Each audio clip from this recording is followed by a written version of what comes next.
Welcome to my channel. ఈరోజు chapati paneer rolling చేయబోతున్నా. పెరుగు ఒక కప్పు తీసుకుందాం, కారం ఇది గరం మసాలా 1 స్పూన్, ధనియాల పొడి 1 స్పూన్, సాల్ట్ సగం స్పూన్, ధనియాల పొడి, జీలకర్ర పొడి, మిరియాల పొడి, పెప్పర్ మొత్తం కలుపుకోవాలి. మంచిగా కలుపుకుందాం. చిటికెడు పసుపు వేసుకుందామండి. మంచిగా కలిపి పక్కకు పెట్టుకుందామండి. ఇప్పుడు కడాయి పెట్టుకుందామండి. ఒక 2 స్పూన్లు అంత ఆయిల్ వేసుకుందాం.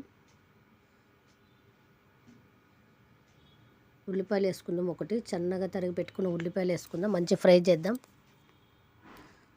క్యాప్సికమ్ వేసుకుందామండి. అల్లం పేస్ట్ 1 స్పూన్ వేసుకుందామండి. పచ్చివాసన పోయేదాకా మంచి ఫ్రై చేద్దాం.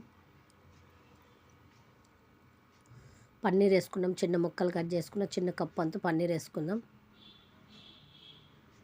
మంచి అది ఫ్రై అయినాక ఇప్పుడు పేస్ట్ ఉన్నది కదండి, ఆ పేస్ట్ దీంట్లో వేసేసుకుందాం. ఉప్పు సరిపోయిందా లేదా తర్వాత చూసుకోండి, మీ ఇష్టం. నేనైతే సరిపడా వేసిన. సరిపోలేదంటే మళ్ళీ వేసుకోవచ్చు మనం. మంచి నూనె పైకి తేలేదాకా పెట్టాలి. కొత్తిమీర పుదీనా వేసుకుందామండి.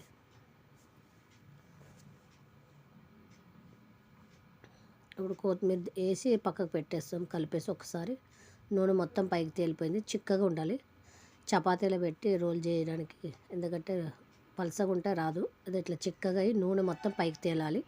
అప్పుడే చాలా టేస్టీగా ఉంటుంది. పక్కకు పెట్టుకుందామండి. ఇప్పుడు పెంక పెట్టుకుందాం.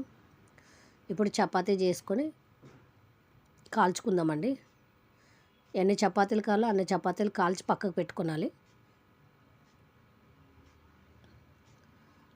మంచిగా పొంగుతుంది చూడండి.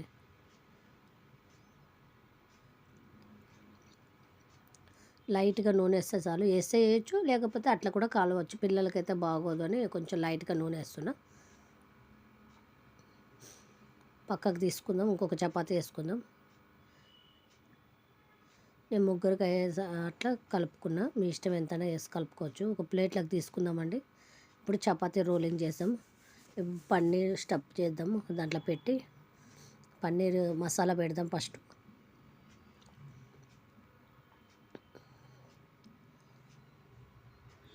ఇప్పుడు క్యాప్సికమ్ సన్నగా తరిగి పెట్టుకున్న క్యాప్సికమ్ పెట్టుకుందామండి. ఉల్లిపాయలు పెట్టుకుందామండి. ఉల్లిపొరక ఉంటుంది కదా, అది పెట్టుకుందాం. కొంచెం టమాటాలు మీ ఇష్టం, పెడితే పెట్టుకోవచ్చు. ఎందుకంటే అన్నీ వేస్తేనే బాగుంటుంది కాబట్టి టమాటాలు అన్నీ పెడుతున్నా. క్యాబేజ్ సన్నగా తరిగి పెట్టుకున్న క్యాబేజ్ వేసుకున్నా. మిరియాల పొడి లైట్గా జల్లుకున్నా. నేను టమాటా సాస్ వేస్తున్నా. గ్రీన్ చిల్లీ సాస్ ఉన్న, గ్రీన్ పచ్చడి ఉన్న బాగానే ఉంటుంది. అది లేదు కాబట్టి టమాటా సాస్ కూడా వేసుకొని స్టఫింగ్ చేయొచ్చండి. పక్కకు పెట్టుకుందాం. ఇంకొకటి చేసుకుందాం. అయిపోయిందండి. పన్నీర్ రోల్ అయిపోయిందండి. ఎలా ఉందో మీరు కూడా ట్రై చేసి కామెంట్ బాక్స్లో కామెంట్ చేసి లైక్ చేయండి.